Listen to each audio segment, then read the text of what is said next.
नमस्कार दोस्तों, जय जोहार। मैं कौशल तिवारी और बीनिया संध्या में आपका स्वागत है। क्या सच में लोगों की याददाश्त इतनी कमजोर होती है कि नए मुद्दे आते ही वे पुराने मुद्दे भूल जाते हैं और इसी का फायदा उठाकर राजनेता अपना खेल खेलते हैं या फिर पार्टियां अपनी राजनीतिक चाल चलती।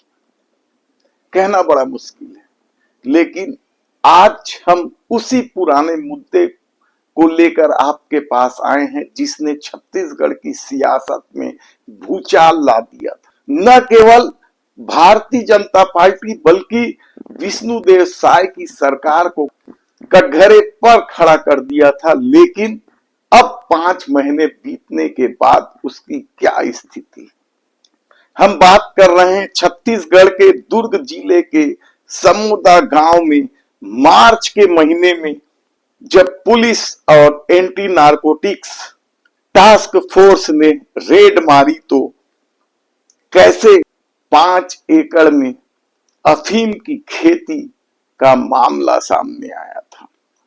साय सरकार और समूची भाजपा कटघरे में खड़ी थी, लेकिन 143 दिन के मैराथन जांच के बाद जब दुर्ग पुलिस ने अदालत के दरवाजे पर 939 पन्नों की चार्जशीट पटकी है, जिसने सत्ता की नीयत पर गंभीर सवाल तो उठाए ही हैं, बल्कि क्या क्या खेल खेला गया है यह सुनकर आप हैरान हो जाएंगे। आज के इस रिपोर्ट में हम आपको बताएंगे कि इस 939 पन्नों का वह कच्चा चिट्ठा क्या है, कौन है वो 8 आरोपी जो सलाखों के पीछे हैं और वे 2 लोग जिसे मास्टरमाइंड बताया जा रहा है वे पुलिस के इनाम की घोषणा के बाद भी क्यों पकड़े नहीं जा सके हैं।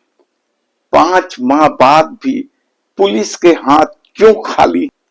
इसमें सत्ता का क्या खेल है। 79 गवाह वाले इस चार्जशीट का सच क्या है। आइए सबसे पहले आपको बता देते हैं कि कैसे समोदा में 5 एकड़ पर खेती का खुलासा हुआ। मक्के की खेती के बीच बाउंसरों और सीसीटीवी कैमरे से लैस फार्म हाउस में कोई और नहीं, भारतीय जनता पार्टी का नेता विनायक ताम्रकार ही अफीम की खेती कर रहा था। तब पुलिस ने 14,30,000 अफीम के पौधे जब्त किए थे और दावा था कि किसी को भी नहीं बख्शा जाएगा। जब इस खेती की आंच से भारतीय जनता पार्टी और साय सरकार झुलसने लगी तो गृह मंत्री विजय शर्मा का दावा था कि कोई नहीं बचेगा। लेकिन पुलिस ने अदालत में जो 939 पन्नों की चार्जशीट दाखिल की है उसका सच क्या है। पुलिस ने इस केस में 79 गवाहों की फौज खड़ी की है। इसमें 14 पुलिस अधिकारी और कर्मचारी, नारकोटिक्स विभाग के आला अफसर, फोरेंसिक साइंस लैब के एक्सपर्ट और राजस्व विभाग के अधिकारी शामिल हैं।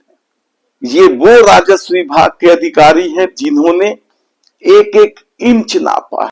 अब आप जान लीजिए कि कौन गिरफ्तार हुआ है। गिरफ्तार आरोपियों में भारतीय जनता पार्टी का नेता विनायक ताम्रकार के अलावा विकास बिश्नोई, मनीष ठाकुर, छोटू राम, रणछोड़ राम, सुनील देवासी, मधुरूपा राम और सूखा राम। लेकिन इस मामले के जिसे मास्टरमाइंड बताया गया वह खेल तो अभी भी खत्म नहीं हुआ है। अचर राम और श्रवण बिश्नोई नाम के दो मुख्य किरदार अब भी पुलिस पकड़ से बाहर हैं। इन दोनों पर पुलिस ने 3-3 हजार रुपए का इनाम तभी घोषित कर दिया था। इसके बाद इनाम की ना तो राशि बढ़ाई गई और न ये आरोपी पकड़े गए। समोदा और झेंझरी गांव के बीच शिवनाथ नदी के किनारे स्थित इस फार्म हाउस के चारों ओर मक्के की खेती की जा रही थी। ऊंचे ऊंचे पौधे होते हैं मक्के के, उसकी खेती की जा रही थी और बीच में अफीम की खेती हो रही थी। 14,30,000 पौधे रोपे गए थे। सुरक्षा चाक चौबंद, गांव वालों को उधर जाना तो दूर, झांकने तक की मनाही। चारों तरफ से घिरे इस फार्म हाउस को सीसीटीवी कैमरे से आच्छादित कर दिया गया था और इसके अलावा कई सारे बाउंसरों की नियुक्ति की गई थी। पुलिस ने मौके से अफीम के पौधे तो जब्त किए ही, साथ ही अफीम के बीज, प्रोसेसिंग उपकरण, हिसाब किताब के सारे डॉक्यूमेंट्स जब्त करते हुए तब दावा किया था कि जांच में इसका राजस्थान नेटवर्क भी सामने आया है और आने वाले दिनों में कई बड़े नामी गिरामी चेहरे गिरफ्त में आ सकते हैं। घटना की खबर लगते ही पूर्व मुख्यमंत्री भूपेश बघेल मौके वारदात पर भी जा पहुंचे थे। उन्होंने सीधे सरकार पर सवाल दागा था, सरकार को कटघरे में खड़ा कर दिया था और भूपेश बघेल ने दावा किया था कि इतनी बड़ी खेती बगैर राजनीतिक और प्रशासनिक संरक्षण के हो ही नहीं सकता। लेकिन सवाल यही है कि 5 महीने बीत जाने के बाद चार्जशीट तो दाखिल कर दिया गया, लेकिन पुलिस के हाथ क्या आया? क्यों नहीं पकड़े जा सके वो मास्टरमाइंड? क्या सच में भारतीय जनता पार्टी और उससे जुड़े लोगों का संरक्षण है?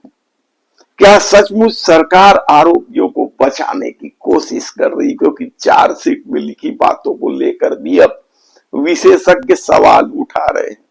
विनायक ताम्रकार को मुख्य आरोपी नहीं बनाने को लेकर भी कई तरह के आरोप हैं। तब ऐसे में इस मामले का क्या होगा? क्या अब फरार आरोपियों को गिरफ्तार करने के लिए कोई और जांच टीम गठित होगी जो छापेमारी करेगी? इनाम भी बढ़ाया जाएगा? कहना बड़ा मुश्किल, क्योंकि छत्तीसगढ़ का यह इकलौता मामला तो नहीं। सरगुजा क्षेत्र से भी इसी तरह की खबर आई थी और पकड़ाए थे लोग। उस मामले का भी क्या हुआ अभी तक कोई नहीं जानता। तब नशे के गर्त में डूब रहे छत्तीसगढ़ को लेकर भी तो बड़ा सवाल है कि किस तरीके से सूखे नशे की तस्करी गुजरात से छत्तीसगढ़ में हो रही और ये मामला राजनांदगांव जिले में ही पकड़ाया। भारतीय जनता पार्टी की सरकार पूरे प्रदेश में शराब दुकानों में ओवर रेट में शराब बिकवा रही है।